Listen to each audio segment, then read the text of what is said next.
nouvelle occasion que nous avons de nous retrouver ensemble. Et nous voulons te prier, Seigneur, de nous accorder, de pouvoir nous réjouir dans ta présence, de pouvoir nous rappeler aussi l'excellence de ton œuvre salvatrice. Nous sommes encore ce matin devant toi, l'un et l'autre, pour pouvoir t'adorer, mais aussi chanter tes louanges. Toi qui es le Dieu souverain, mais aussi le Dieu sauveur, Jésus-Christ. Seigneur, merci parce que tu as manifesté ta grâce en chacun de nous, en nous offrant ton Fils. Seigneur, merci. Merci de nous avoir permis d'être là présents ce matin. Mais nous voulons aussi penser à tous ceux de nos frères et sœurs qui, retenus par la maladie ou d'autres choses, eh bien, soient gardés dans ta main. Protège-les, garde-les, bénis-les, et que chacun de nous, et que ton Église, avec un grand E, sur la surface de la terre, puisse aujourd'hui élever ton saint nom. Merci Père, et glorifie-toi dans le cœur de chacun de mes frères et sœurs ici présents. Amen. Voilà, il y aura encore des gens qui vont arriver, mais c'est pas grave. J'aimerais faire avec vous une petite lecture dans le psaume 112. Ce psaume qui commence par « Louez l'Éternel ». Heureux l'homme qui révère l'Éternel et qui trouve un grand plaisir à mettre en pratique ses commandements. Sa postérité sera forte sur la terre, et Dieu bénira les enfants du juste. L'abondance et la richesse régneront dans sa maison. Il demeure pour toujours approuvé par Dieu. Au cœur des ténèbres, la lumière s'est levée pour les hommes droits et compatissants, pour ceux qui font grâce, qui sont bons et justes. Jusque-là, la lecture, on continuera après. Et le premier chant que j'aimerais que l'on chante ensemble, eh bien c'est ce chant qui nous dit « Acclamez le Seigneur ». Voilà, on va attendre 2-3 accords de notre frère.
Dommage, notre pianiste préféré n'est pas là.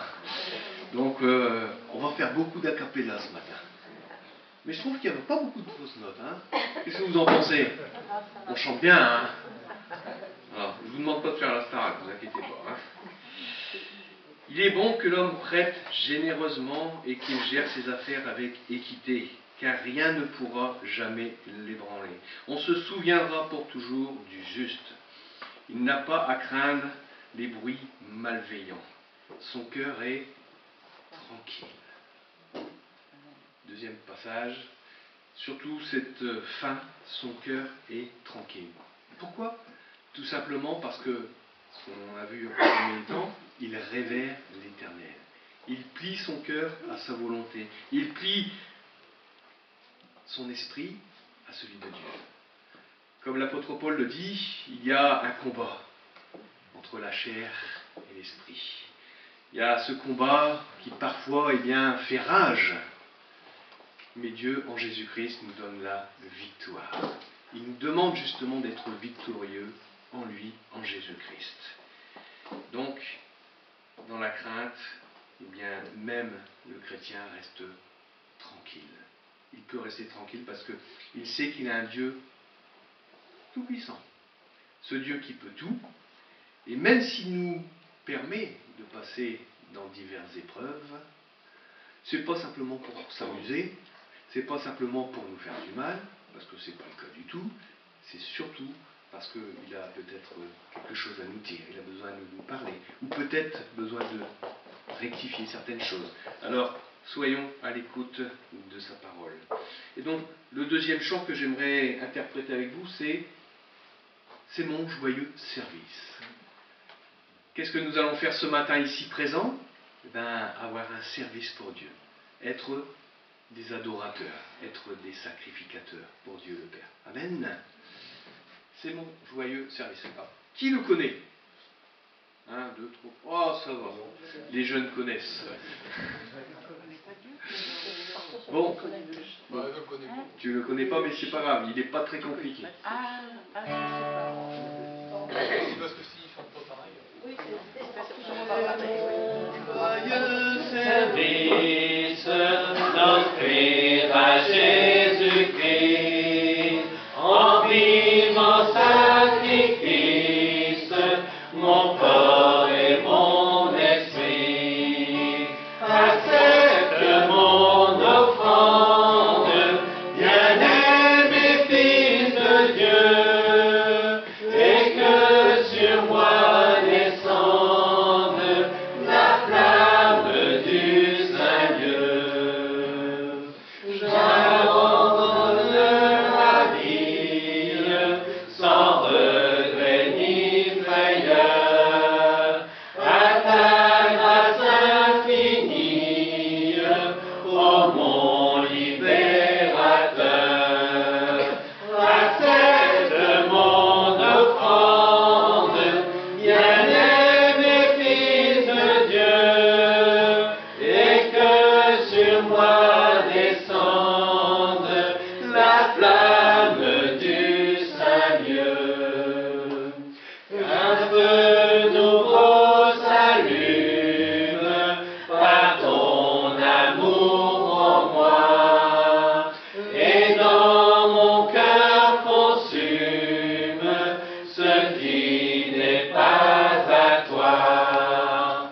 Accepte mon offrande, bien-aimé Fils de Dieu, et que sur moi descende la flamme du Saint-Dieu. Viens Jésus, sois mon maître, par ton sang racheté. À toi seul je veux être, et pour l'éternité. Accepte mon offrande, bien-aimé Fils de Dieu, et que sur moi descende la flamme du Saint-Dieu. Amen.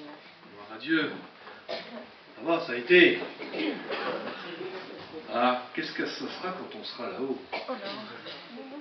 Une chorale divine, angélique, plus de fausses notes. Alors, un hymne, on va pouvoir chanter le cantique de l'agneau. Un cantique que pour l'instant, eh bien, on ne connaît pas, parce qu'il n'y a que là-haut qu'on pourra le chanter. On va continuer la lecture. Alors, on était arrêté sur son cœur est tranquille. Il s'appuie sur l'Éternel. Ferme sur ses positions, il n'a point de crainte. À la fin, il peut regarder en face tous ses ennemis. Alors ça peut être des ennemis physiques, comme ça peut être des ennemis spirituels, comme je le disais. Quand on est parfois titillé, parfois tenté, c'est là que le Seigneur nous dit, voilà, tu es peut-être tenté par ceci ou par cela, mais si tu comptes sur moi, tu prendras la victoire sur ces ennemis, sur ces puissances démoniaques, sur ces puissances qui sont là, mais qui permettent quand même à te faire grandir, parce que si tu chutes, c'est que tu as encore de la faiblesse. Si tu prends la victoire, c'est que là, Dieu est glorifié, parce que tu as su t'appuyer sur la bonne personne, Jésus-Christ. On le voit donner largement aux indigents. Il demeure toujours approuvé par Dieu.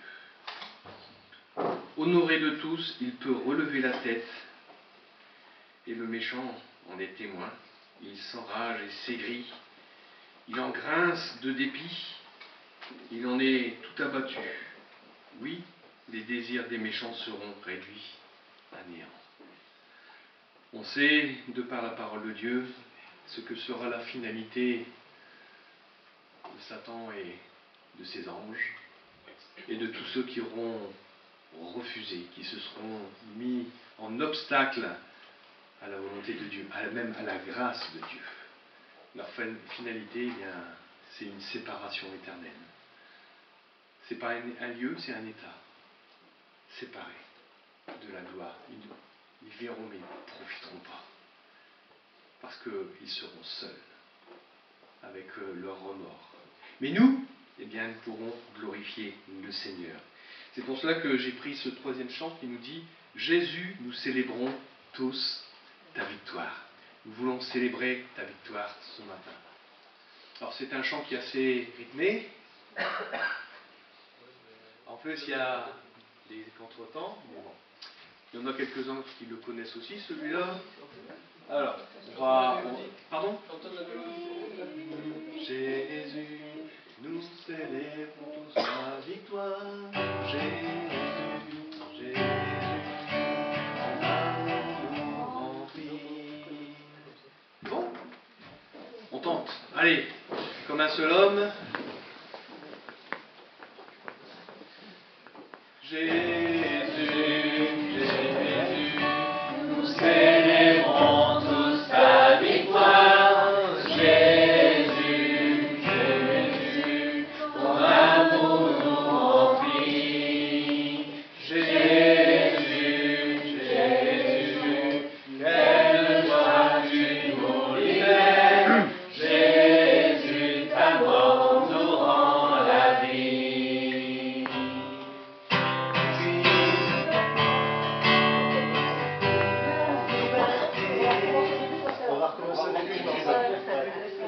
Alors vas-y, on va reprendre avec un petit peu plus de musique.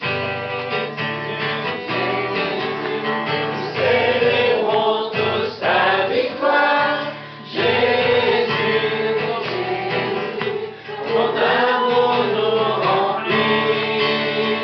Jésus, Jésus, quelle joie tu nous libères. Jésus, ta mort nous rend la vie.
exercice, ça fait pas de mal. Avant de continuer par un autre chant, on va se prendre un peu de temps pour partager ce qu'il y a au fond de nous, au fond de nos cœurs. Et pouvoir dire au Seigneur, eh bien, peut-être simplement, je t'aime parce que tu m'as aimé, ou je t'aime parce que tu es mon sauveur. Des paroles simples, mais je pense que, comme un enfant qui dit merci à son père ou à sa mère, et ça réjouit le cœur, eh bien, nous voulons aussi ce matin réjouir le cœur de notre Seigneur. Amen.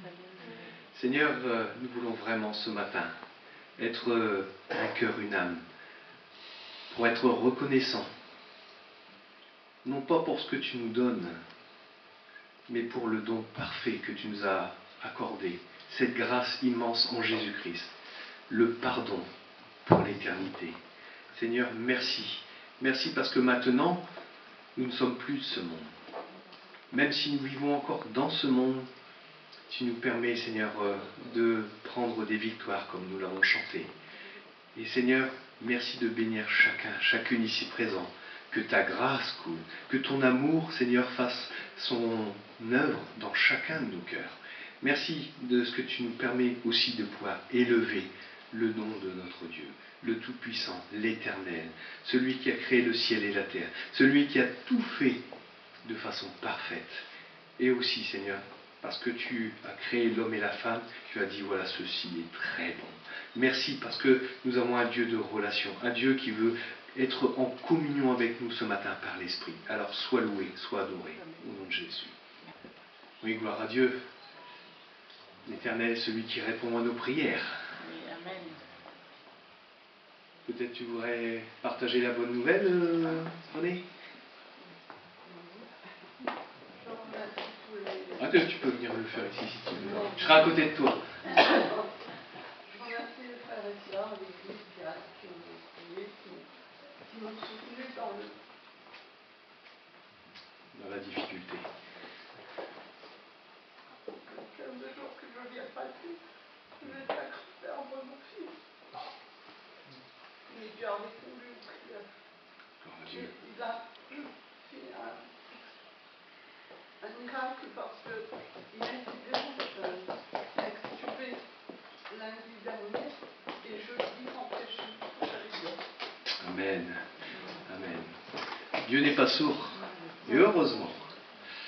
Merci René. Voilà. Quand on peut exprimer notre reconnaissance parce que nous avons un grand Dieu, eh bien, même si la difficulté a été grande, eh bien, d'autant plus grande est sa gloire quand il répond à nos prières. Un autre chant. On va passer le Yahweh, puisque je vois tout le temps comment on passe assez vite. On va chanter ce chant qui nous dit « Tout à toi ». Que ma vie soit tout à toi. Parce que le Seigneur, quand il nous demande de nous engager, c'est comme dans l'armée. Au moment de faire de l'exercice, comme on le faisait quand on allait à l'armée, on fait d'abord les classes, on crapaude beaucoup, mais au bout d'une semaine, on dit pas, moi, faut que j'aille, j'ai les copains qui m'attendent, salut mon colonel, je reviens dans 15 jours. Non, ça se passe pas comme ça. Le Seigneur nous veut tout à lui. Voilà. Et c'est pour ça que j'ai choisi ce chant, pour dire, tout à toi, je veux que ma vie soit tout à toi. On le chante.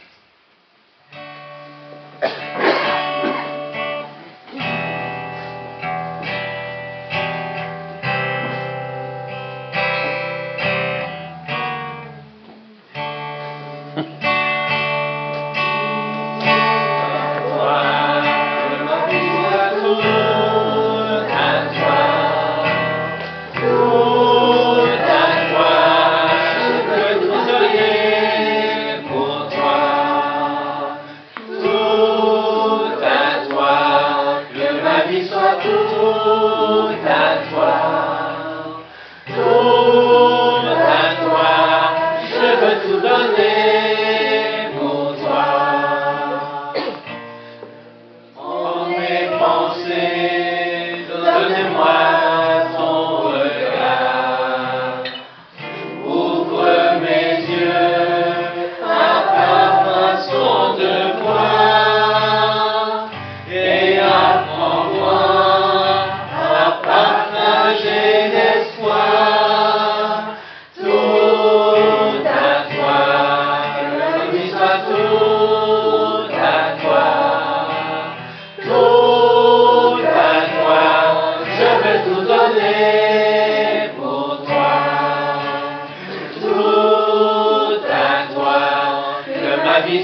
Remplis-moi de ta joie.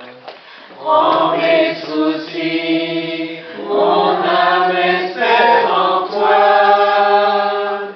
Enflamme-moi, je veux brûler pour toi.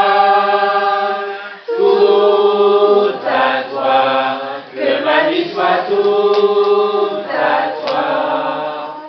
Tout à toi, je veux tout donner pour toi.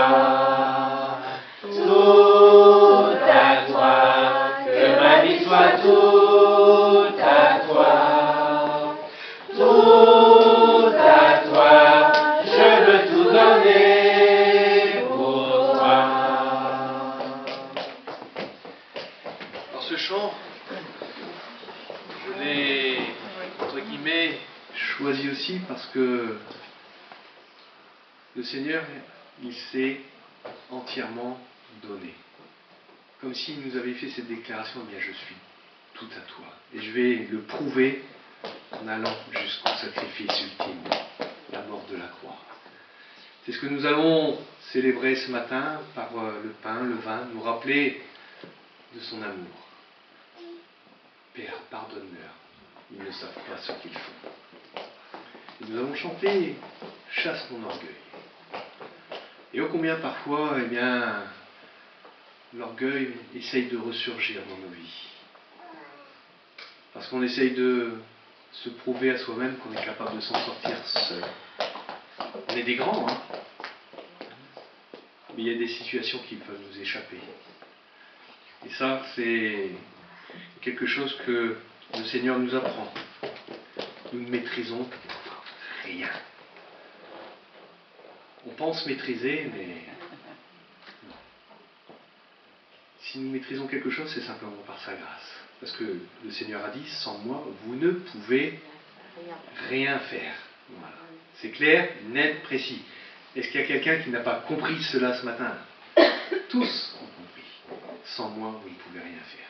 Alors on va laisser ce temps pour le partage du pain et du vin. Voilà. C'est Rémi, c'est vrai. Pardon, excuse-moi. Moi, tu vas pas tout faire ce matin non plus. Rémi, et, ouais, les enfants, j'ai oublié, les enfants. Y a-t-il encore un grand enfant? Oui, là-bas au fond. Deux. Un troisième.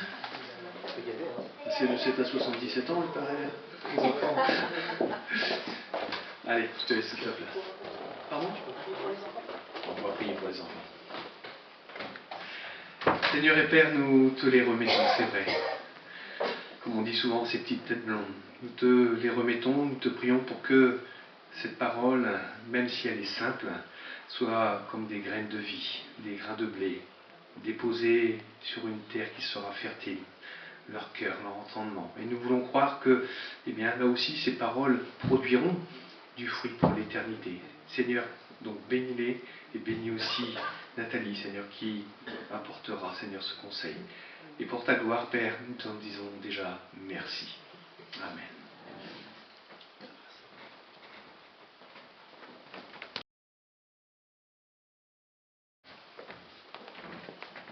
Merci Denis. Bon, une fois n'est pas coutume, il m'arrive encore quelque chose pendant que je prépare la scène. Je suis enrhumé. Voilà. Donc pardonnez-moi si je parle du nez et si vous ne comprenez pas. Je ferai en sorte d'être suffisamment intelligible pour tout le monde. Denis a déjà présenté une grande partie de la scène. Et finalement, je me dis que la mini-introduction que je vous ai préparée, finalement, elle répond bien à ça. Parce que finalement, la scène, le repas que le Seigneur a instauré, c'est pour certains peut-être une coutume, pour certains une habitude, mais pourtant, c'est le repas qui a été institué par notre Sauveur et Seigneur et que nous prenons, nous avons la chance de prendre chaque dimanche. Non pas par simple discipline, ou discipline religieuse, ou habitude simplement, ou que sais-je encore, c'est un moment d'adoration, de communion. Et les éléments que nous prenons ensemble sont également un signe d'unité. Unité par l'amour qui a été accompli à la croix en Jésus. je vous invite à lire un texte que nous ne connaissons quasiment pas, qui se trouve en 1 Corinthiens 11. Nous allons lire le verset 23 à 29, si vous êtes d'accord.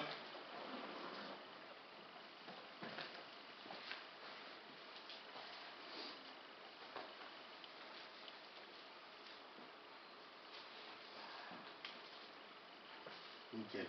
Merci beaucoup. Car voici la tradition que j'ai reçue du Seigneur et que je vous ai transmise. Le Seigneur, dans la nuit où il fut livré pour être mis à mort, prit du pain. Et après avoir prononcé la prière de reconnaissance, il le rompit en disant « Ceci est mon corps, il est pour vous. Faites ceci en mémoire, en souvenir de moi. » De même, après le repas, il prit la coupe et dit « Cette coupe est la nouvelle alliance, scellée de mon sang. Faites ceci toutes les fois que vous en boirez, en souvenir de moi. » Donc chaque fois que vous buvez de ce pain et que vous buvez de cette coupe, vous annoncez la mort du Seigneur, et ceci jusqu'à son retour.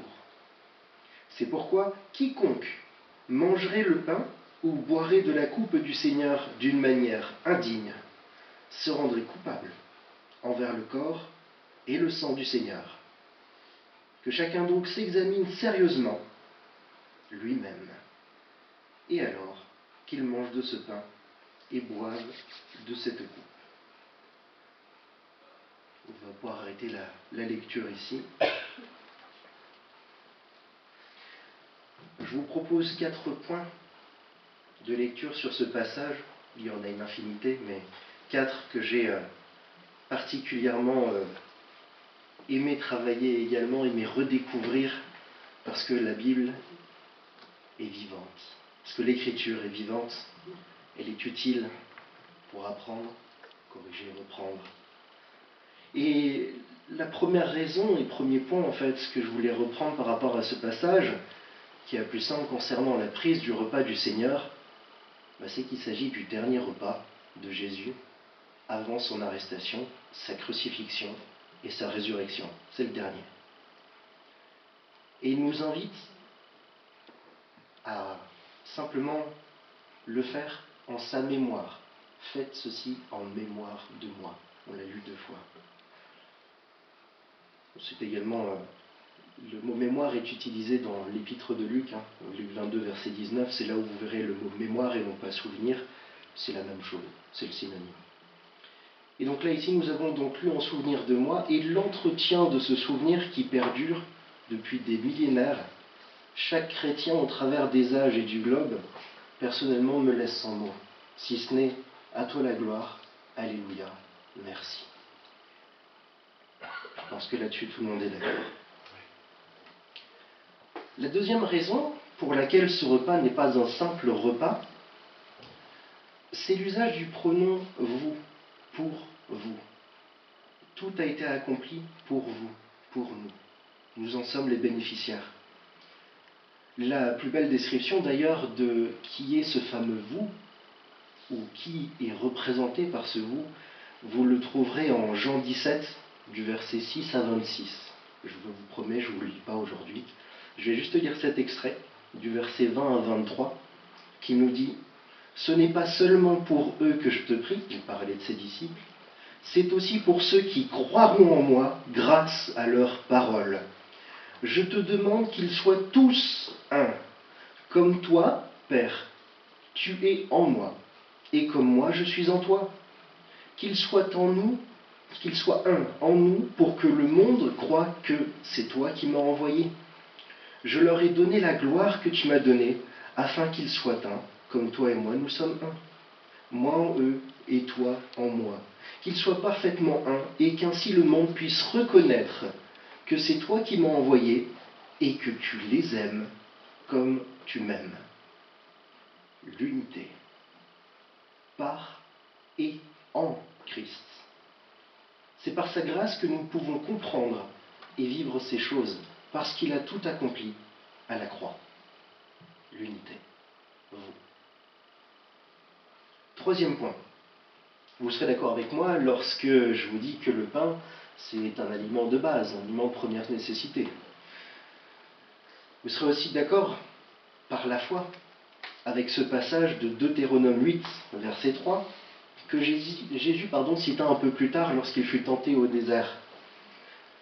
La citation du verset 3, parce que c'est un petit peu plus long, mais j'ai fait l'extrait, nous dit la chose suivante: il t'a humilié, il t'a fait souffrir de la faim, et il t'a nourri de la manne que tu ne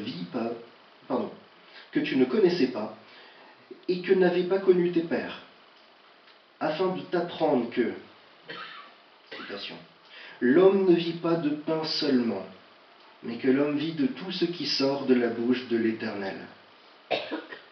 Vous comprenez donc pourquoi je vous parle de l'un des attributs de Christ quand je dis « il est le pain de la vie ».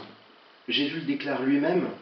Vous retrouverez cette citation en Jean 6, verset 35, où après avoir fait la multiplication des pains et surtout corrigé la foule qui le suivait pour obtenir davantage de lui, mais de la satisfaction de leurs besoins personnels, d'être nourris, limite logés gratuitement, blanchis en quelque sorte. Jésus leur dit simplement au verset 35, « Je suis le pain de vie. Celui qui vient à moi n'aura jamais faim, et celui qui croit en moi n'aura jamais soif. » Souvenons-nous du corps de Christ, la symbolique du pain, de bien discerner que ce pain, ça a été le corps de Christ qui a été livré pour nous. Le quatrième et dernier point que je voulais voir avec vous, c'est au niveau de la soif. Alors, je ne suis pas très bien placé pour parler de soif d'un point de vue physique, n'ayant pas vécu, quoique. Bref, ce que j'ai pu en lire, ce que j'ai pu en entendre à ce sujet, c'est une souffrance ineffable, c'est-à-dire qui ne peut pas vraiment être exprimée par des mots. Ce fait simplement de ne pas pouvoir s'hydrater. Et l'apaisement finalement qu'il y a de la soif ne s'obtient que de deux manières. Soit en l'apaisement, en buvant, soit par le trépas.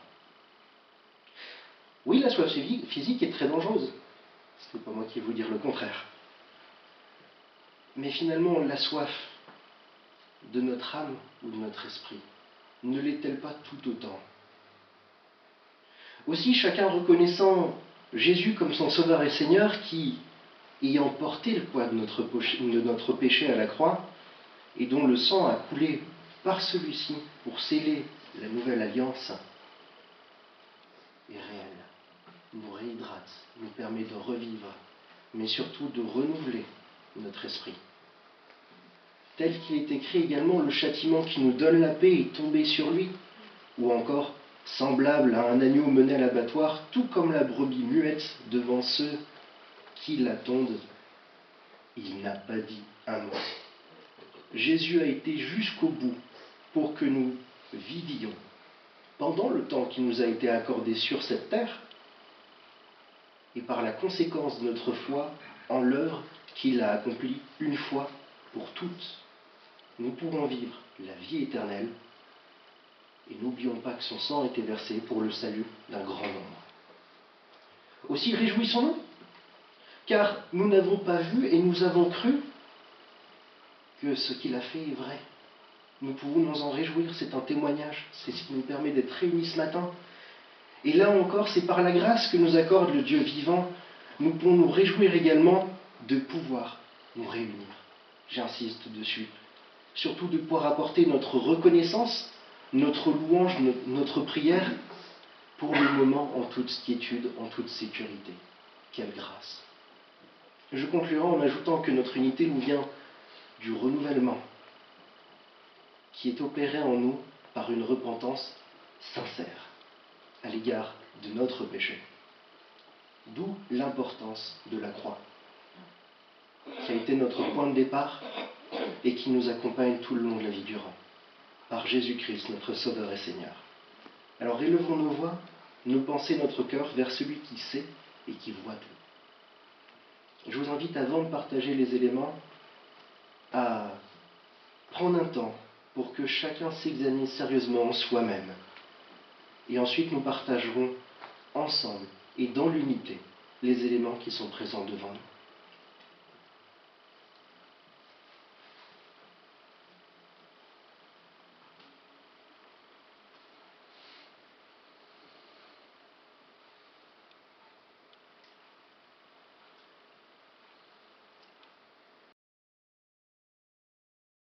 Bonjour à chacun, je n'ai certainement pas pu saluer tout le monde. Ceux qui ne viennent pas pour le moment dans notre église, je leur donne un petit mot d'explication.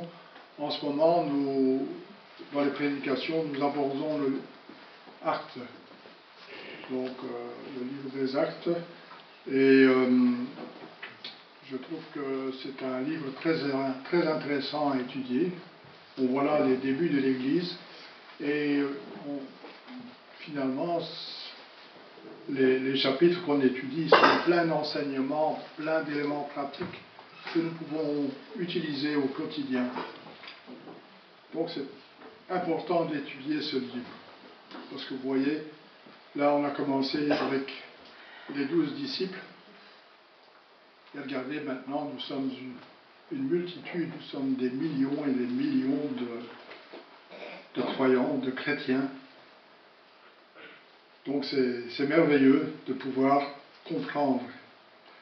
Je vais d'abord vous lire le passage à l'étude. Il s'agit d'Actes chapitre 8.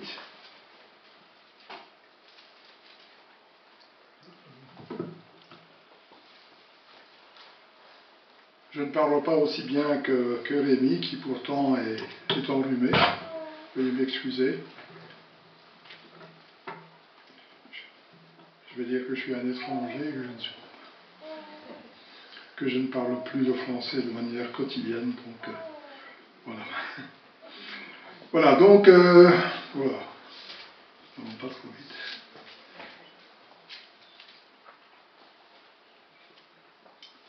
Donc, acte 8.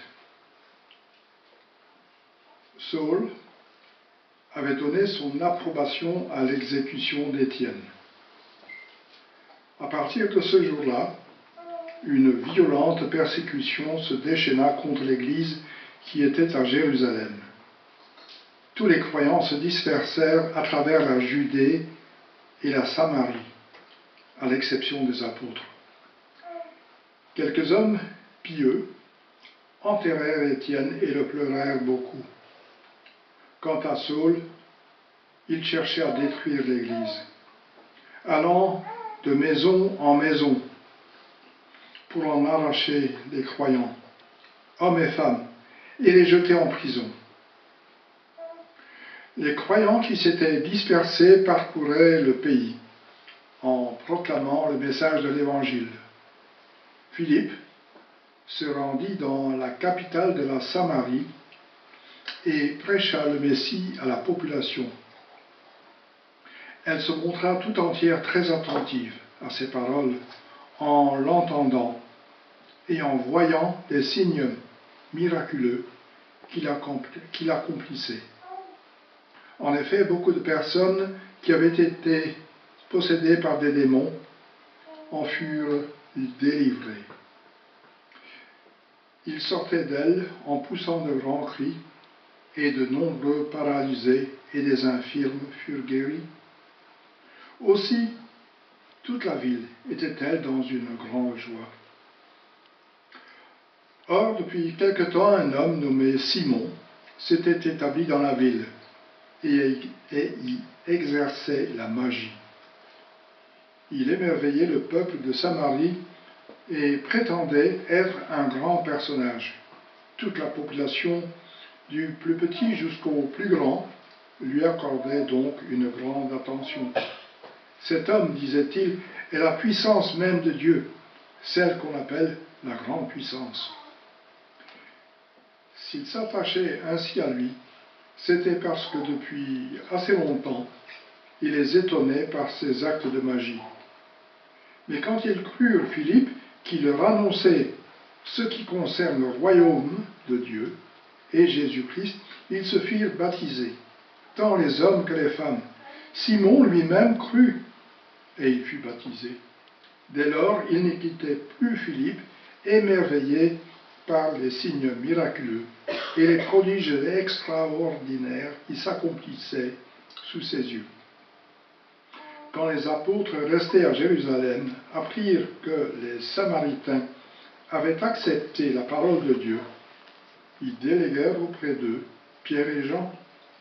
Dès leur arrivée, ceux-ci prièrent pour les nouveaux disciples afin qu'ils reçoivent le Saint-Esprit. En effet, il n'était pas encore descendu sur aucun d'eux. Ils avaient seulement été baptisés au nom du Seigneur Jésus. Pierre et Jean leur imposèrent donc les mains et ils reçurent l'Esprit Saint. Simon vit que l'Esprit Saint était donné aux croyants quand les apôtres leur imposaient les mains. Alors il leur proposa de l'argent et leur dit « Donnez-moi aussi ce pouvoir pour que ceux à qui j'imposerai les mains reçoivent l'Esprit Saint. » Mais Pierre lui répondit « Que ton argent périsse, et toi avec lui, puisque tu t'es imaginé qu'on pouvait se procurer le don de Dieu avec de l'argent. Tu n'as ni part ni droit dans cette affaire, car ton cœur n'est pas droit devant Dieu. Détourne-toi donc du mal qui est en toi et demande au Seigneur de te pardonner s'il est possible d'avoir eu de telles intentions dans ton cœur. Car, à ce que je vois, tu es rempli d'amertume et de méchanceté, et tu es captif du mal. » Alors Simon demanda à Pierre et Jean, « Priez vous-même le Seigneur pour moi, qu'il ne m'arrive rien de ce que vous avez dit. » Pierre et Jean continuèrent à rendre témoignage à Jésus-Christ en annonçant la parole du Seigneur. Puis ils retournèrent à Jérusalem, tout en annonçant l'Évangile dans un grand nombre de villages samaritains. Un ange du Seigneur s'adressa à Philippe et lui dit « Lève-toi en direction du sud, prends la route qui descend de Jérusalem à Gaza, celle qui est déserte. » Il se leva immédiatement et se mit en route. Et voici qu'il rencontra un haut dignitaire éthiopien, administrateur des biens de Candace, reine d'Éthiopie. Cet homme était venu à Jérusalem pour adorer Dieu. Il était sur le chemin du retour et, assis dans son char, il lisait à haute voix un passage du prophète Ésaïe. L'Esprit dit à Philippe, « Avance jusqu'à ce char et marche à côté de lui. » Philippe courut et entendit l'Éthiopien lire dans le livre du prophète Ésaïe. Alors il lui demanda, « Comprends-tu ce que tu lis » ? « Comment le pourrais-je, répondit-il, si je n'ai personne pour me l'expliquer ?» Et il invita Philippe à monter s'asseoir à côté de lui. Or, il était en train de lire ce passage de l'Écriture qui a déjà été lu ce matin. Semblable à un mouton mené à l'abattoir, comme un agneau muet devant ceux qui le tondent. Il n'a pas dit un mot. Il a été humilié et n'a pas obtenu justice. Qui racontera sa descendance? Car sa vie sur la terre a été supprimée. L'Éthiopien demanda à Philippe, « Explique-moi, s'il te plaît, de qui est-il question? Est-ce de lui-même que le prophète parle, ou de quelqu'un d'autre ?» Alors Philippe prit la parole, et partant de ce texte, lui annonça ce qui concerne Jésus. En continuant leur route, ils arrivèrent près d'un point d'eau. Alors le dignitaire s'écria, « Voici de l'eau, qu'est-ce qui m'empêche que je sois baptisé ?» Et ici le verset 37 est mis entre crochets, donc ce qui veut dire que ce verset n'est pas repris dans toutes les traductions, dans toutes les versions. Mais je vais vous le lire quand même. « Si tu crois de tout ton cœur, tu peux être baptisé. » « Oui, répondit le dignitaire, je crois que Jésus-Christ est le Fils de Dieu. » Aussitôt, il donna l'ordre d'arrêter le char. Philippe et le dignitaire descendirent tous deux dans l'eau, et Philippe le baptisa. Quand ils sortirent de l'eau, l'Esprit du Seigneur enleva Philippe, et le dignitaire ne le vit plus. Celui-ci poursuivit sa route, le cœur rempli de joie. Philippe se retrouva à Ashdod, d'où il se rendit à Césarée en annonçant l'Évangile dans toutes les localités qu'il traversait. Jusque-là, la lecture. Je propose de diviser cette prédication d'aujourd'hui en 3 parties. Ce sont les 3 parties classiques. Il y a d'abord l'exposition, puis l'illustration, et enfin la mise en pratique, l'application de ce que nous avons lu. La fois passée, Denis nous a exposé l'événement du chapitre précédent, du chapitre 7, la lapidation d'Étienne.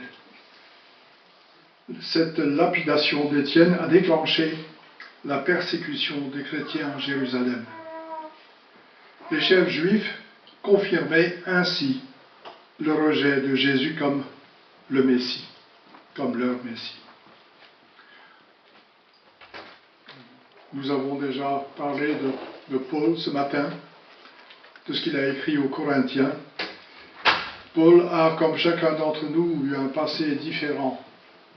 Tant que nous n'avons pas rencontré le Seigneur, eh bien, nous faisons des bêtises. Saul, lui, était un jeune étudiant en théologie à ce moment-là. Il avait même approuvé la lapidation d'Étienne et, animé par le zèle des Juifs, il était juif donc, il était un persécuteur très actif de l'Église. Il voulait détruire l'Église. Il emprisonnait tous les fidèles de Jésus-Christ qu'il pouvait rencontrer. Quand il y a persécution, eh bien, on quitte les lieux où on est, parce qu'on n'aime pas être persécuté. Et les chrétiens, suite à cette persécution, sont partis de Jérusalem, ils se sont dispersés dans toutes les régions autour de Jérusalem. Il y avait la Samarie, la Judée. Et pendant leur fuite, les fuyards ont répandu le message de l'Évangile. Partout où ils se rendaient, ils en parlaient.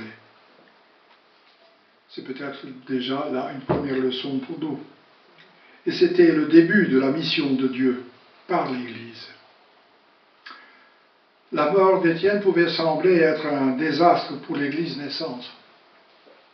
Mais le Seigneur s'est tourné le mal en bien.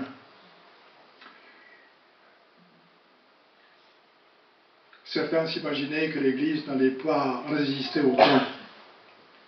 Un certain Tertullien, au IIe siècle, a dit « Le sang des martyrs est l'essence de l'Église ».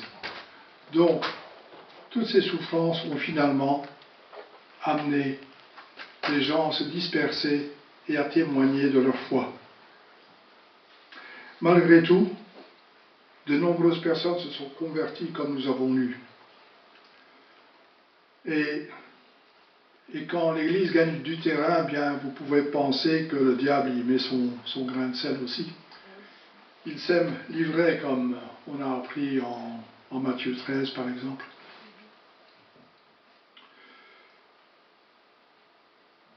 Si l'ennemi semble gagner du terrain, nous pouvons certainement continuer à témoigner. Un déclic va se produire tôt ou tard, et la repentance s'opérer dans la vie des gens qui prêtent attention au message. Tout comme Étienne, Philippe était l'un des 12 premiers diacres. Il y a un Philippe qui était disciple, mais ici on parle d'un Philippe, un autre, qui était diacre. Il avait été choisi sur base de critères qui avaient été cités en Acte 6, verset 3. Malgré qu'il soit diacre et pas disciple, c'était un évangéliste très efficace, très efficient. Dieu l'a amené en Samarie pour y être son témoin, parmi une population d'origine juive. C'était des Juifs, mais qui avaient été fortement influencés dans le passé par des religions païennes. L'arrivée de Pierre et de Jean et le don du Saint-Esprit ont fait en sorte que ces Samaritains deviennent des croyants en communion avec l'Assemblée à Jérusalem. L'opposition qu'il y a eu dans le passé entre les Samaritains et les Juifs s'était effacée grâce à la foi mutuelle en Jésus-Christ et grâce à l'œuvre de rédemption. La foi chrétienne permet de concilier des ennemis. Quand on a un bien en commun aussi fort que Jésus-Christ, eh bien, nos ennemis d'avant deviennent nos amis. Là où Dieu est à l'œuvre, comme je l'ai dit, il y a de l'ivraie. Et tout comme l'apôtre Pierre, nous devons rester vigilants pour reconnaître la main du diable. Simon était un magicien qui ne s'était en fait jamais repenti. Sa foi a été brève, ayant ne visé qu'à obtenir des pouvoirs soi-disant magiques supplémentaires. Il était étonnant de ce que Philippe pouvait faire.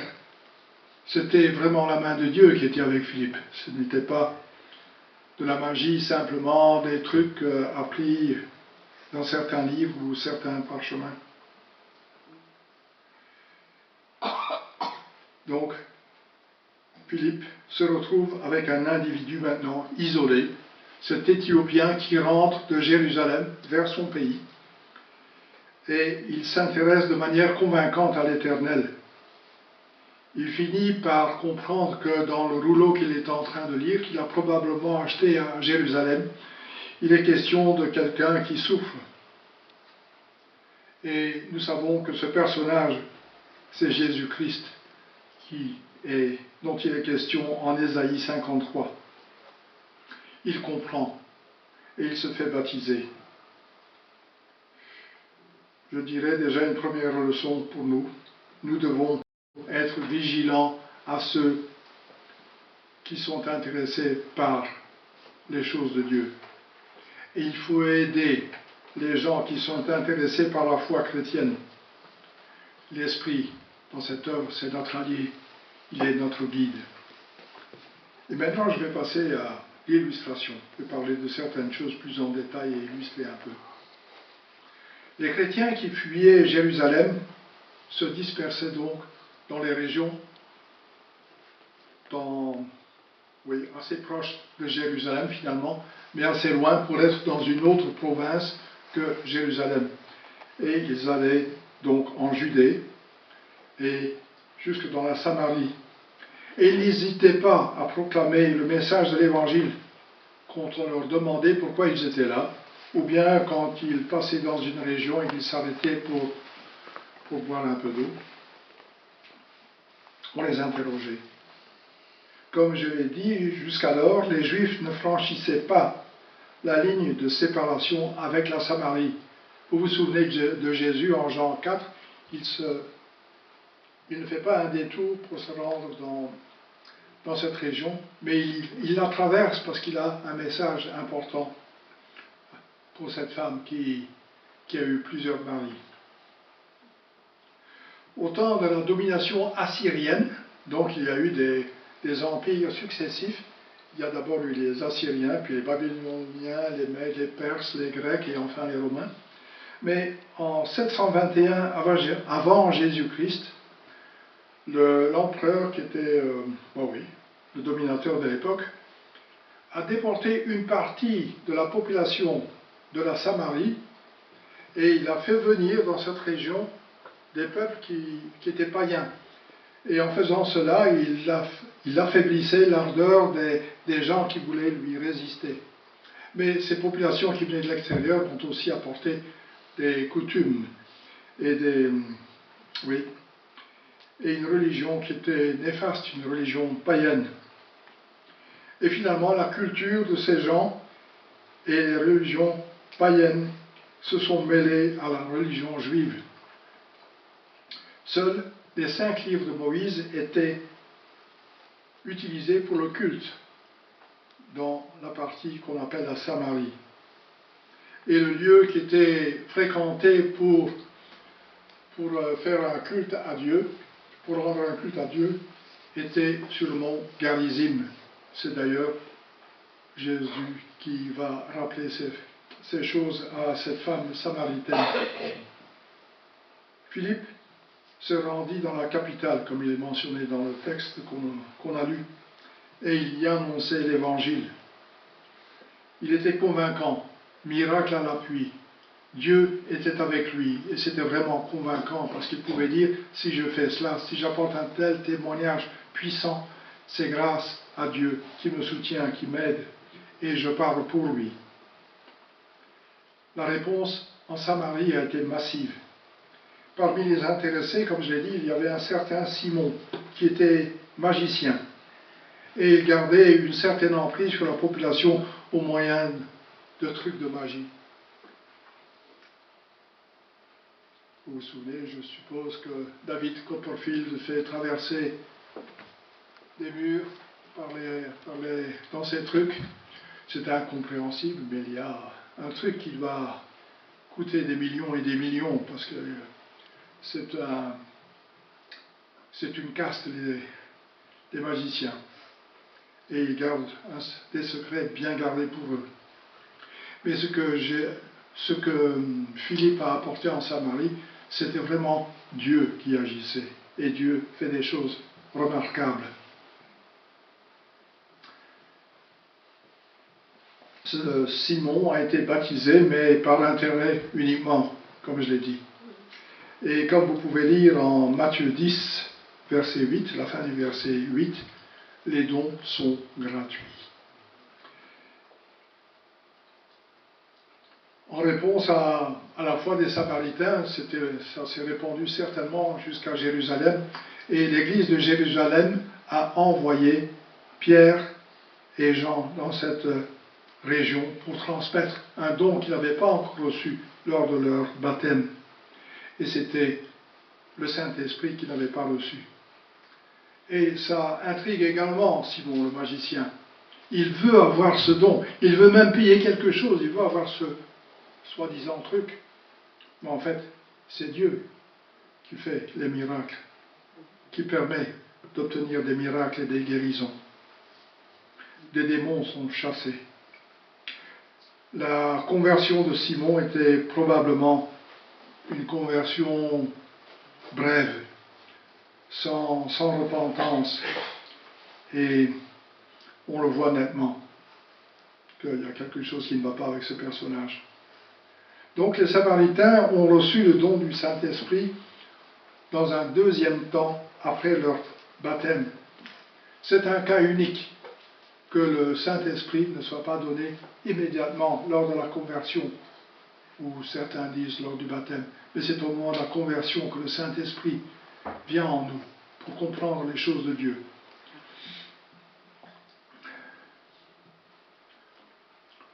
Donc, si c'est un cas unique, ce n'est pas une règle. Certains ont attribué à ce don du Saint-Esprit une deuxième bénédiction, une second blessing, comme disent les anglo-saxons. Donc ce n'est pas une règle. Et les Samaritains qui s'étaient convertis avaient besoin d'entendre d'un disciple de Jésus-Christ, et ici en particulier par Pierre, à qui avaient été attribuées les clés pour ouvrir le royaume de Dieu. Donc, Pierre allait leur montrer par ce don du Saint-Esprit qu'ils étaient incorporés dans le peuple de Dieu et que désormais ils ne seraient plus méprisés par les chrétiens d'origine juive, puisqu'ils appartenaient à la même communauté, à la même famille. Henri Blocher est un théologien français très connu. Il a écrit que l'unité de l'Église était en jeu en Samarie. Il fallait à tout prix empêcher une communauté samaritaine dissidente. Donc il ne fallait pas créer une deuxième Église samaritaine à côté de celle de Jérusalem. Non. Les deux appartenaient à la même unité, à la même entité. D'après un autre théologien appelé Brunner, Dieu voulait qu'aucune barrière n'existe au don de son esprit. Là où il y a la foi en l'Évangile, le Saint-Esprit est à l'œuvre. Et Dieu veut accorder ce don, de l'Esprit donc, à chaque converti au moment du baptême. Dieu avait retenu son don jusqu'à ce que Pierre et Jean constatent la foi des Samaritains. Est-ce qu'elle était réelle? Est-ce qu'il y avait eu repentance? Un certain théologien appelé Lampe, G.W.H. Lampe, dit que les Samaritains devaient avoir la confirmation de leur baptême donné par Philippe, et que ce que Philippe leur avait enseigné était vraiment la même chose qu'à l'église de Jérusalem. Donc les Samaritains voulaient avoir une confirmation, et par l'imposition des mains qu'ils ont reçue de Pierre et de Jean, ils étaient incorporés dans l'église naissante. Ils sont devenus, comme je l'ai dit, une sorte d'extension de l'église qui était réunie à Jérusalem. Donc ils appartenaient à la même église. Il n'y a qu'une église de Jésus-Christ. Ils avaient le même Saint-Esprit. Et ils étaient désormais membres du seul corps de Christ. Pierre et Jean sont donc, en tant qu'apôtres, venus apporter cette confirmation, cette nécessité, cette confirmation, et pour montrer vraiment aux Samaritains qu'ils appartenaient au seul corps de Christ. Et au retour à Jérusalem, les Pierre et Jean ont encore répandu l'évangile dans d'autres villes de la Samarie. Donc, c'est que les chrétiens de Samarie appartenaient vraiment à l'Église. Maintenant, nous allons passer à Philippe, qui est envoyé dans une autre région. Un ange envoie Philippe, à présent, de la Samarie vers la région de Gaza, en passant par une route déserte. D'une population nombreuse, ce serviteur très efficace passe dans un endroit où il rencontre une seule personne qui est intéressée. Donc on peut se demander parfois qu'est-ce que je vais faire en passant d'une multitude à une personne isolée. Et Dieu, là, de nouveau, a un projet immense. Donc, il rencontre cet Éthiopien qui lisait sur son char un texte qui pour lui n'était pas de l'hébreu mais du chinois, parce que quand on ne comprend pas quelque chose, toutes les langues deviennent du chinois. Et il connaissait peut-être un peu d'hébreu, parce que vous savez que Salomon, le fils de David, avait de très nombreuses femmes, un peu dans toutes les régions, pour avoir des liens pacifiques avec les autres régions. Son nom d'ailleurs, Shalom, la paix. Donc Salomon a eu de nombreuses femmes, et peut-être qu'à la mort de Salomon, certaines sont rentrées dans leur pays d'origine. Salomon commerçait également avec des pays d'origine africaine pour aller y chercher l'ivoire, par exemple, parce qu'il aimait l'ivoire. Et cet ivoire servait dans la construction, dans la décoration du temple à Jérusalem qu'il a fait construire. Mais revenons à notre Éthiopien, qui en fait serait un Soudanais. Parce que ce serait une région On a un peu mélangé Éthiopiens et Soudanais dans ce temps-là.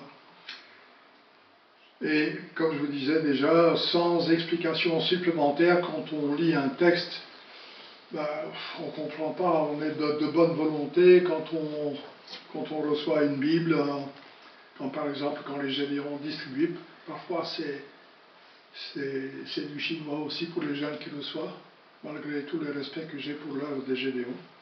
Mais quand on aide quelqu'un qui est en recherche, et si on pouvait aider chaque personne qui est intéressée, ça apporterait un plus. On ne peut pas tout faire, évidemment. En tout cas, notre Éthiopien d'origine soudanaise faisait l'effort de toujours en apprendre plus sur Dieu. Et donc c'est un ange qui envoie Philippe vers ce chemin qui mène à Gaza. Et ici, l'Esprit agit aussi auprès de Philippe et lui dit de s'approcher de ce char qui amène l'Éthiopien dans son pays. Et l'Esprit n'agit pas par hasard. Dieu est souverain, nous l'avons déjà entendu ce matin, Dieu est tout-puissant. Et c'est remarquable que ce haut dignitaire qui est en train de lire un texte accepte qu'un chrétien d'origine juive monte sur son char et s'assied à côté de lui pour expliquer le texte. Il n'a pas eu peur de faire monter Philippe dans son char parce qu'il se dit, lui il est tout seul, moi j'ai mes gardes autour de moi, s'il me veut du mal, je suis protégé. Mais quand on est vraiment en recherche de Dieu, eh bien tous les obstacles tombent. C'est l'Esprit qui agit. Donc, ici, le dignitaire a tout à gagner. Et Philippe peut monter à côté de lui et lui explique le texte d'Ésaïe 53. Merci pour la lecture, Rémi. Et il place Jésus dans le contexte. En Ésaïe 53, on annonce qui est ce serviteur souffrant, qui est cette personne qui va donner sa vie pour nous laver de notre péché, qui va nous permettre de guérir de toutes nos blessures. Et l'Éthiopien comprend que c'est ce Jésus dont il est question, ce Jésus qui vient d'être crucifié à Jérusalem. L'Éthiopien comprend l'Évangile. Il comprend que Jésus est également mort pour lui, qu'il a donné sa vie en rançon pour mettre la vie à plat dans la vie de cet Éthiopien. Il a accepté le sacrifice de Jésus et l'Esprit. Donc, l'Esprit amène l'Éthiopien à se faire baptiser. Et qu'est-ce qui se produit? Quand vous êtes baptisé, vous êtes sur un nuage. Il faut tout faire pour rester sur ce nuage. Et donc il y a baptême, il est content, il a demandé son baptême, il est heureux et il s'en va tout joyeux dans son pays. Et on peut peut-être dire que c'est lui le premier missionnaire vers l'Afrique. Qui sait? Et nous voyons là que Philippe aura évoqué les versets, je vais les lire pour vous. Donc dans le psaume 68.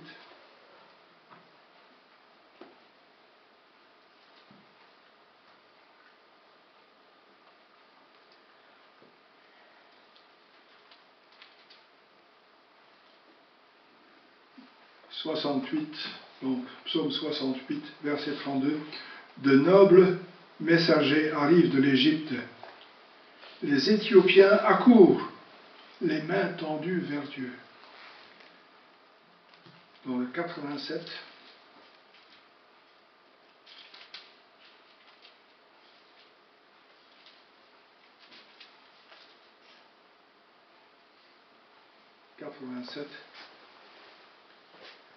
verset 4, parmi tous ceux qui me connaissent, je ferai mention de Rahab, l'Égypte aussi bien que de Babylone.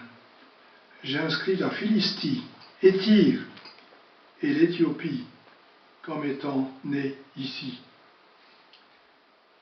Et encore, Ésaïe 56.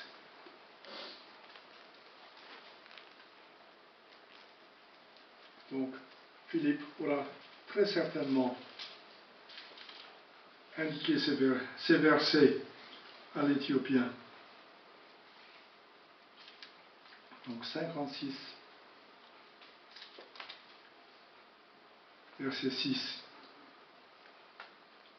Et les étrangers qui s'attacheront à l'Éternel pour le servir et pour l'aimer, et pour être ses serviteurs, qui respecteront le sabbat et ne le profaneront pas, et qui s'attacheront à mon alliance, je les ferai venir à ma montagne sainte, et je les réjouirai au temple où l'on me prie, et j'agréerai leurs holocaustes et autres sacrifices offerts sur mon autel, car on appellera mon temple la maison de prière pour tous les peuples. Il n'est pas ici question de l'Église, mais il est question d'un temps futur. Un temps futur où le royaume de Dieu sera visible sur terre, quand Jésus va régner sur terre. Ce sera l'époque de la Nouvelle Jérusalem. L'eunuque se reconnaît également dans ce personnage d'Ésaïe 53 qui est humilié. Il se réjouit que la foi chrétienne, contrairement au judaïsme, l'accueille. C'était un eunuque. Et lisez pour vous-même Deutéronome 23:2. Les hommes qui perdent leur virilité ne sont pas admis dans la religion juive comme prosélytes même. Donc, cet Éthiopien qui s'était rendu à Jérusalem pour mieux y apprendre à connaître Dieu n'était pas accepté par les Juifs. Il était rejeté parce qu'il était eunuque.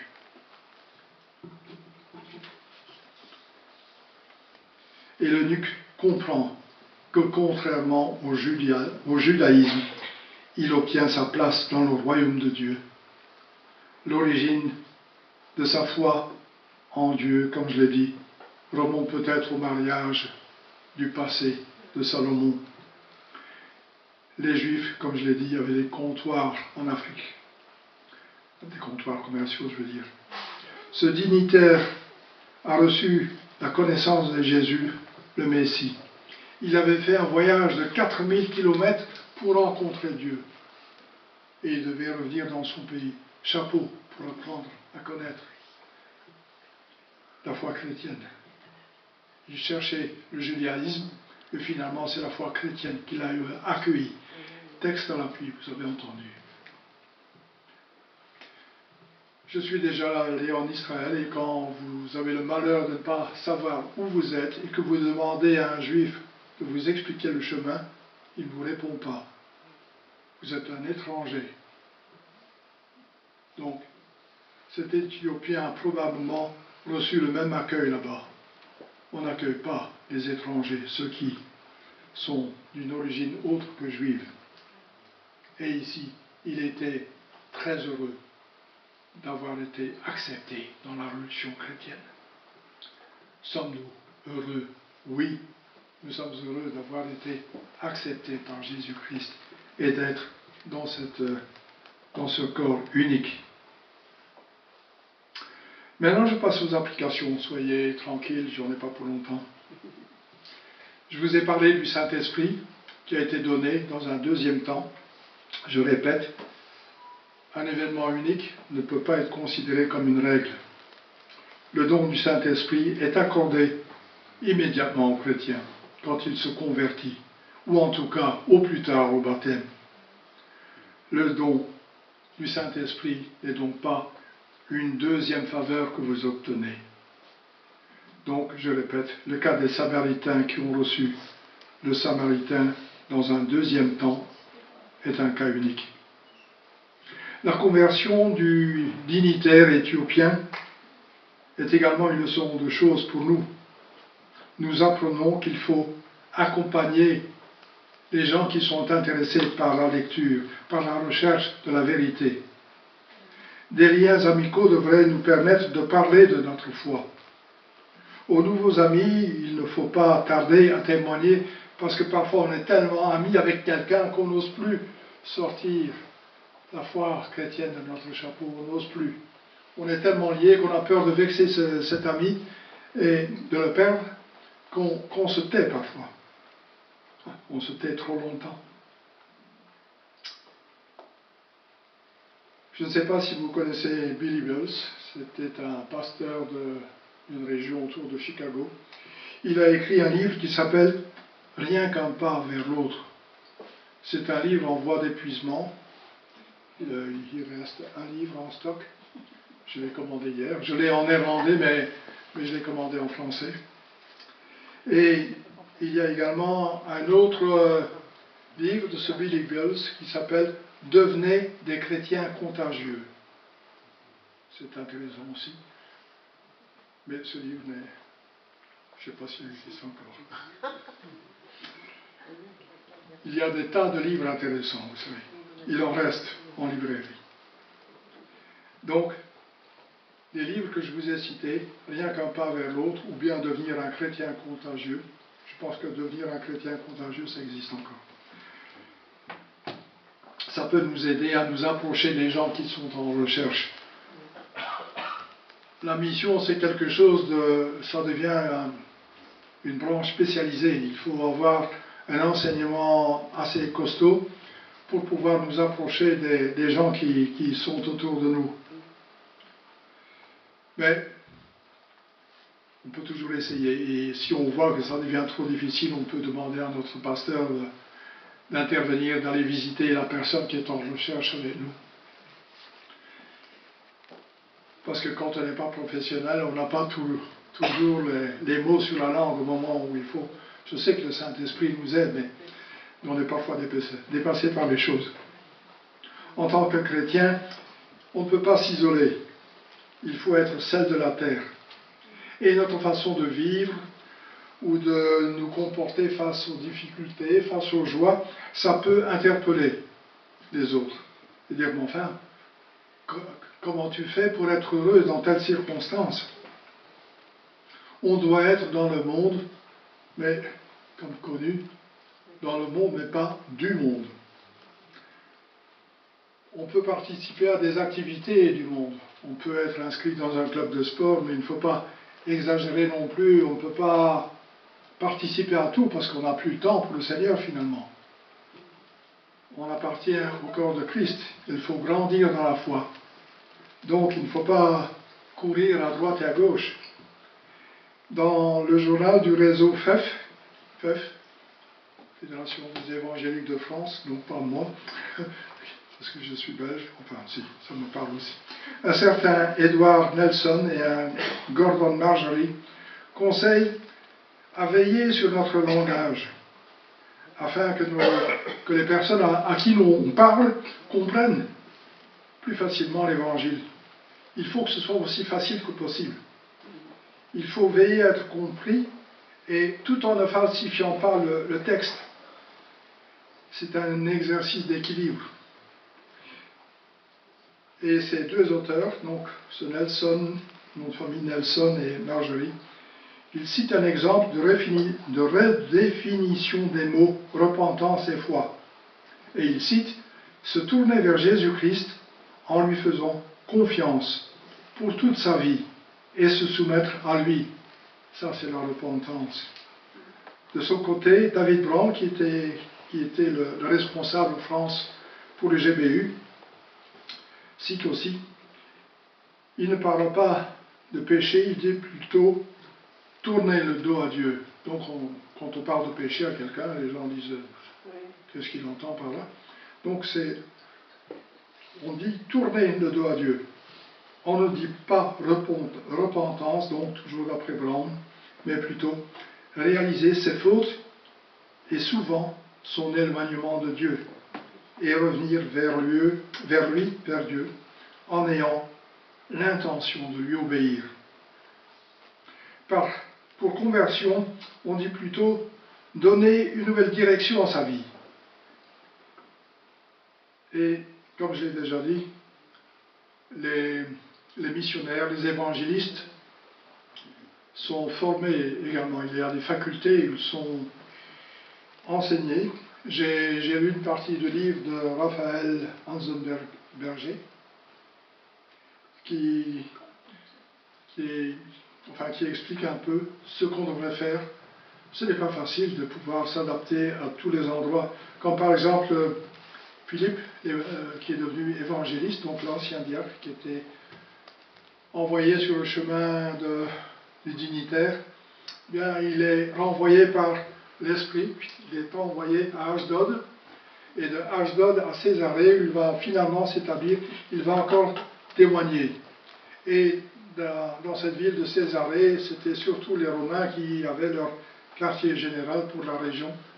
C'est là qu'ils avaient leurs troupes, et c'est de là que Pilate est parti à Jérusalem, par exemple, et qu'il est retourné, et puis qu'il a pu faire ses clics et ses claques, parce qu'il a été très mal vu, même, chez les Romains. Donc, que chacun de nous soit intéressé pour apporter l'évangile aux personnes intéressées par la foi chrétienne. Aider les gens dans les textes, essayer d'aider les gens, essayer d'être attentif aux gens autour de nous. Voilà, j'espère avoir éclairé un peu votre nouvelle mission dans ce monde. Heureusement que le Seigneur vient bientôt, mais mettez-y, mettons-nous-y à fond pour que la dernière personne à convertir se joigne au nombre que le Seigneur veut avoir dans sa maison, là où il y a beaucoup de demeures.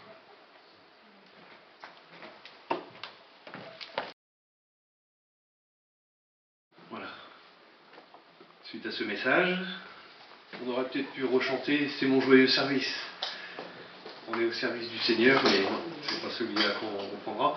Avant de se quitter, il y aura d'abord la projection des annonces pour cette semaine et aussi pour la semaine d'après, parce que ne l'oublions pas, dimanche prochain, ici même, il n'y aura pas de culte, si ce n'est que celui des enfants, puisqu'on va tous se retrouver à la salle de la Concorde. Voilà, donc on va voir ça cette semaine. Donc cette semaine, alors il y a encore des réunions.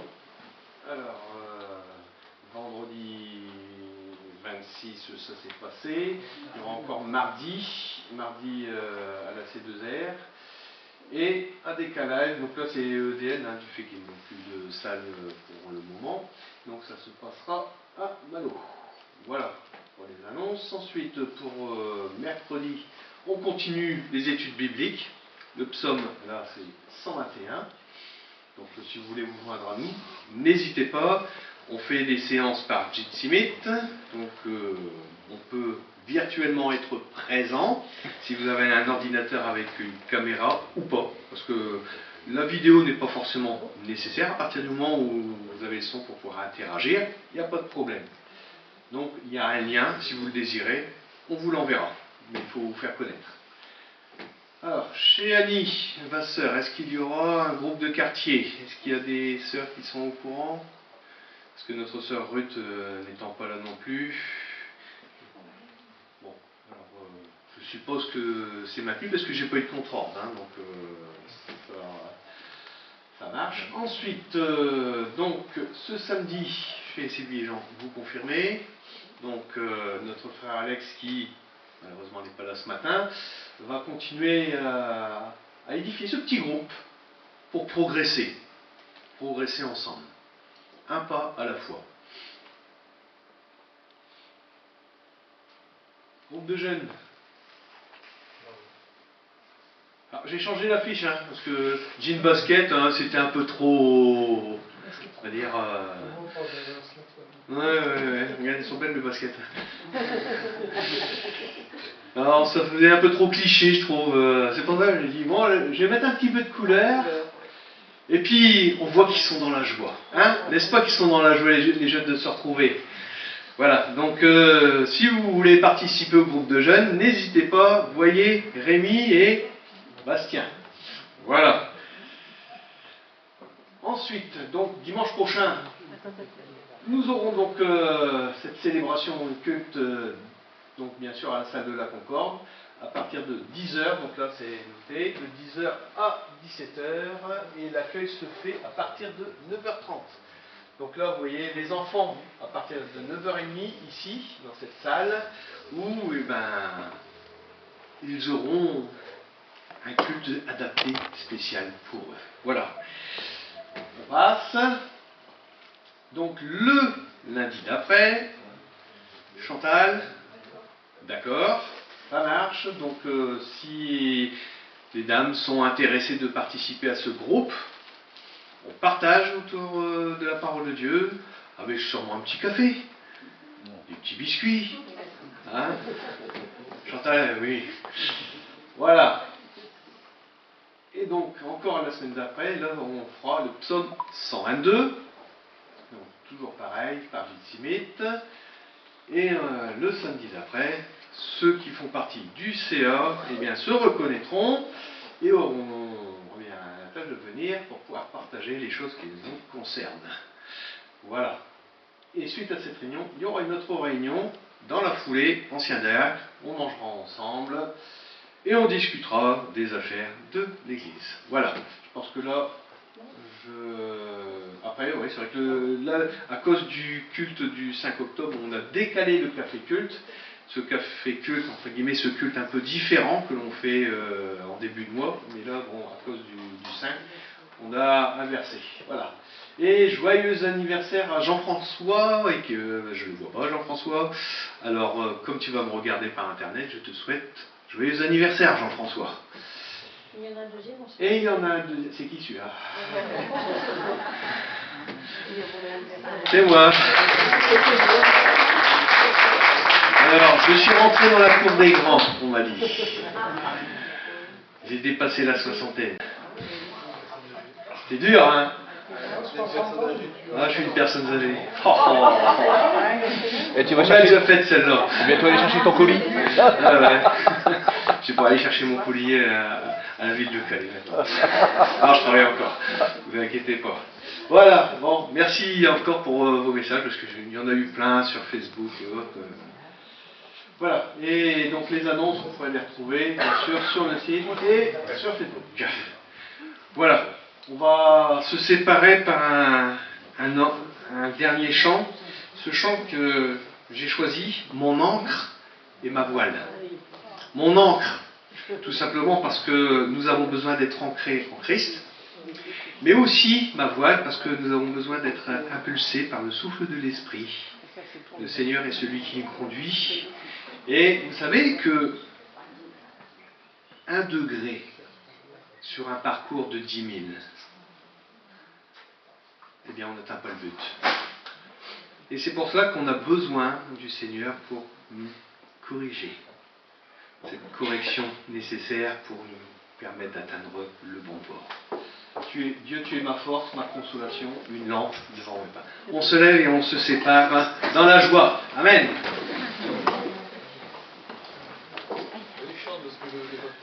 Dieu, tu es ma force, ma consolation, une lampe devant mes pas.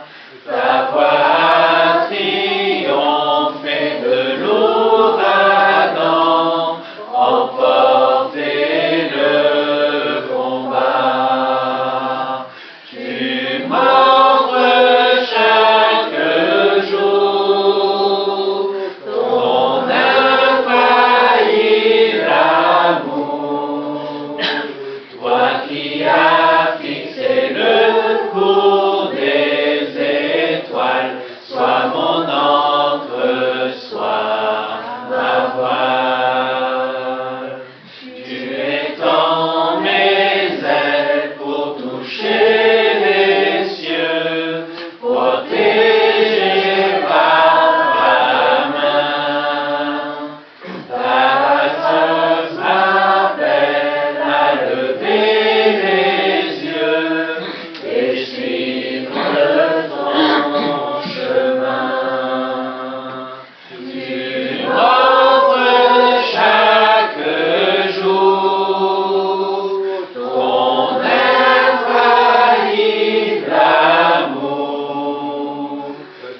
qui as fixé le cours des étoiles, sois mon encre, sois ma voile. Ta miséricorde coule de la croix, ton sang m'a racheté. Tout ce que je suis me vient de toi, sans fin je te louerai. Tu m'offres chaque jour ton infaillible amour, toi qui as fixé le cours des étoiles, sois mon encre, sois ma voile. L'infaillible amour, eh bien, qu'il vous garde et vous conduise durant cette semaine. Voilà, que Dieu vous accompagne.